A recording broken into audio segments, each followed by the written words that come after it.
Well, you know me, I'm very interested in the idea of not limiting magic and sorcery within the domains of traditional things. And, you know, if I was to describe what the kind of magic I probably do, I'd say it's folk magic. And people will say, well, you don't have a broom and you don't do these folky spells. But that's because I don't live in the 1700s. I live in 2019 in the 21st century. And that's that's the folk magic is just like anything else in society. It goes with the times. Now, you know, the whole thing of the kitchen witch and, you know, the whole thing of the magician having the kitchen is very similar to the sort of alchemist's lab. Well, here we go. You know, there's no point in you know, getting, you know, a pestle and mortar and grounding down things when you can do it in a blender. That's still folk magic, still using a blender, but still the same thing. I'm going to talk about something that I've had remarkable fucking success with. And aspiring magicians, this is for you. Here's a technique. I don't think anyone else has done this. I know I'm aware of. Maybe they have, but this is just purely by accident. The need for power. Okay. You have a sigil, and the book Sorcery I talk about, you can put it in your hand during, you can charge it during having sex. You can be in a mosh pit at a concert, a rock concert. You can go bungee cord with the thing in your hand, or go down a helter skelter thing, and anything like that.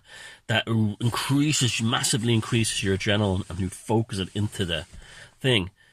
I found a cheat. You know, like they haven't. You know, like if you people play video games, they have cheat codes. I found like something that's a cheat. I did a basic experiment with this. It was outrageously successful, this operation, and it was almost instantaneous, which has never happened for me before. And I'm giving this secret to you because I love you. No, I don't really. I love some of you, but I don't know the rest of you enough to love you. But I'm sure we would get on great. But power, concentration, okay?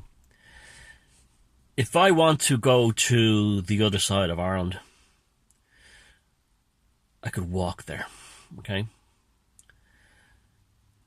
But I could also take a train, I could fly, I could drive, or take a bus, or even a fucking horse, right? I haven't used my locomotion to get me there, but I still got there. So suppose I'm in the west coast of Ireland, and someone has a gift for me on the east coast of Ireland. I could walk and take a few days. I could fly and take a few minutes. I could take a bus or train or whatever to get over there quicker. But I still put the object into my hand. I still did it. So all I did was attenuate the limitations of my locomotory organs, my physiology, and charge by compensating that by taking a form of transport, but it still achieved the objective. This thing works on the thing works on the same thing idea. I created a talisman to protect somebody, and I wanted to put as much energy as possible into it. Someone who's very ill in hospital that's close to me.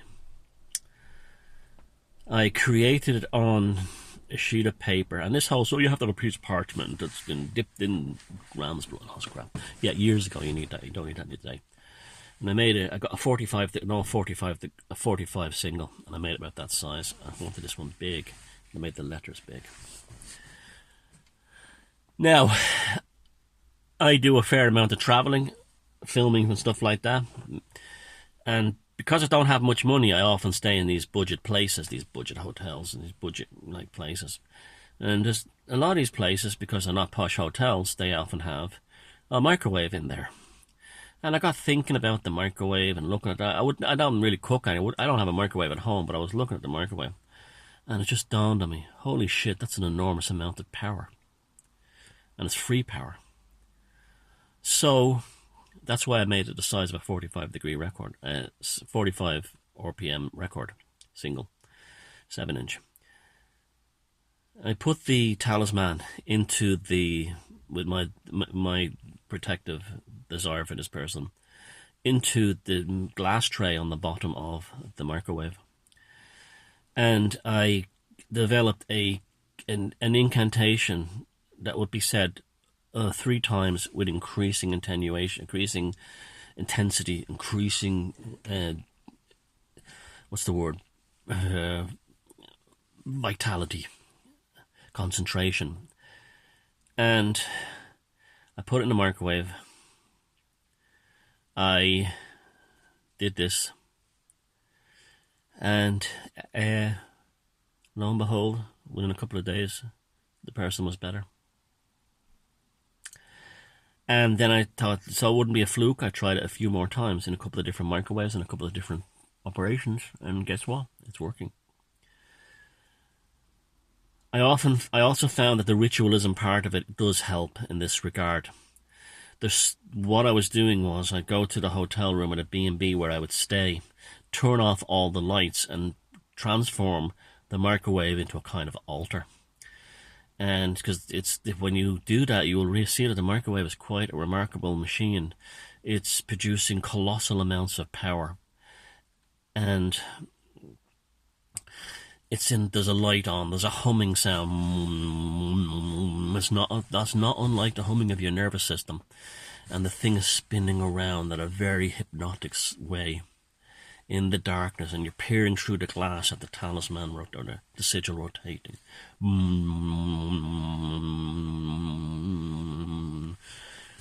Now, what I was doing was, if you want to put it to magical numbers like 1313, 1111, I'm talking about the minutes that it's in there, 999, 777, 666, 333, 111, you can do that. It does help. It does help with the concentration. And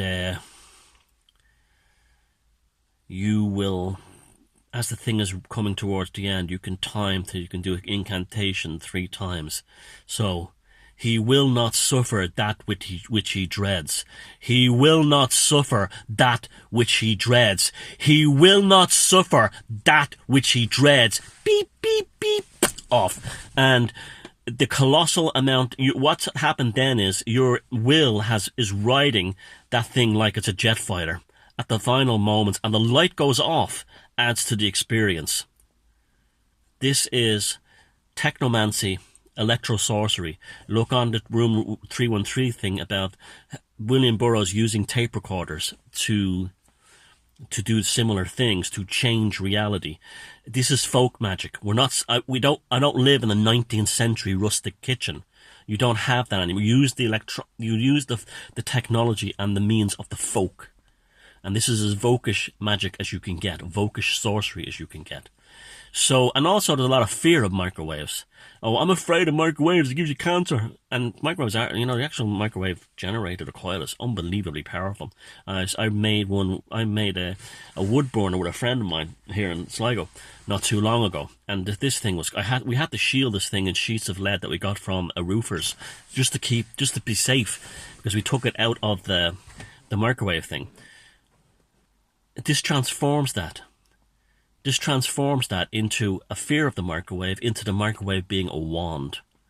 Now, you can try this, and I guarantee you, depending on, of course, if you're going to use to curse your friends or curse someone you don't like, it's going, you risk the thing of all that power coming back at you if it doesn't go right. And I'm not saying that for any moralistic Christian reason, just be careful, Yeah, that's it. You can use your microwave in folk magic, modern folk magic, postmodernist folk magic, and I've had absolutely remarkable results. And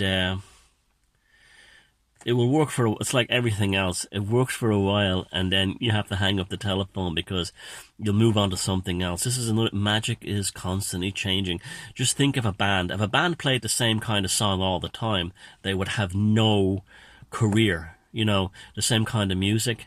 The bands that always last are the ones that change their music, change their style, within the context of their sound, within the context of their groove. And while magic is the same way, you've got to change it. You've got to alter it all the time, move with it, and then when it stops losing its power, you don't say, oh, I'm losing my magical power. You move on to something else. So there you go. Who would have thought the microwave is an altar?